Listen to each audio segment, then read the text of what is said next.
What's up, everybody? Welcome to another week of Master Key Mondays, and today we're going to be talking about direct mail marketing and the frequency of your direct mail marketing. Okay, so let's get started. What type of mail piece should you be using to market? There are multiple different type of pieces out there that you can use to market your business. You have postcards, you have yellow letters, you also have professional letters as well. Now let's get to it, because the marketing piece isn't really as important per se as the list that you're actually mailing to. So people ask me all the time, hey, who are you marketing to? Like, what type of list are you buying? I always tell people you want to go with the best list available. We like to market to people who are motivated to sell their property, which means that you have to think of situations that will cause somebody to be motivated to sell their property. For instance, somebody who just had a divorce, right? And they're about to split all their assets 50-50 with their partner, which means that 9 times out of 10, one or the other one doesn't really want the house, or both of them doesn't want the house to deal with the attachment that they might have from the relationship. These people are motivated. Another list that we like to mail to are absentee owner lists. Why are absentee owners important? Because they have a property that they own, but they do not live at. And we even take it a step further by mailing to the absentee owners who live out of state, if you want to get a little more specific with your list. Also, another great way to build a list or to buy a list is to get a code violation list, or you can build a code violation list by driving for dollars in your local city. You'll see on the houses that they have stickers on them, maybe a yellow sticker, a green sticker, or a pink sticker on them to let you know that these houses are violating code.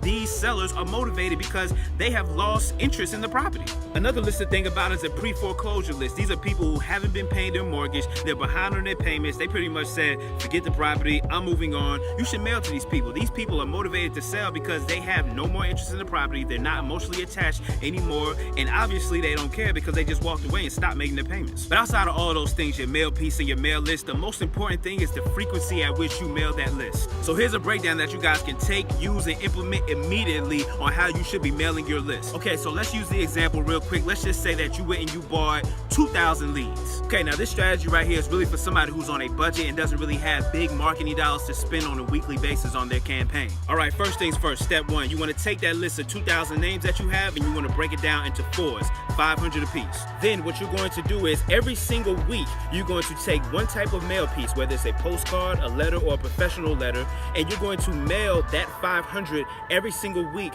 with that same piece. So if you're going to use a postcard, you're going to mail that first 500 this week with that postcard, that next 500 next week with that postcard, and so on and so on. Now, once you've done that for a whole month, and let's just say you use the postcard, you take whatever that number is that you have left over after the scrub, you divide it by 4, and that's the number of mail pieces that you mail to every single week in that second month with that second piece, which is probably going to be a yellow letter or a professional letter if you did a postcard first. And the same rules apply for month 3. You want to hit a list at least 3 times, minimum 3 to 6 times every single time you get a new list, because it takes normally 3 to 6 times for a seller to see your piece to possibly want to sell to you. Now, that's not to say that a seller's not going to see your piece the first time and you're not going to get a deal. That's not the case at all. What I'm saying is that it's a law of averages, it's a law of numbers, it's business, it's follow-up. When you send a piece to them 3 different looks, 3 different times, 4 different times, 5 different times, you have a better chance of locking in that seller because they feel like, hey, I kind of know this guy, he's been hitting me up month after month after month, or I kind of know this lady, I've been talking to her a few times, I've seen her name a few times, and they're going to want to do business with you. Now, I just broke down for you how you should move forward in your marketing campaign, but let me just say this, the most important thing about this whole campaign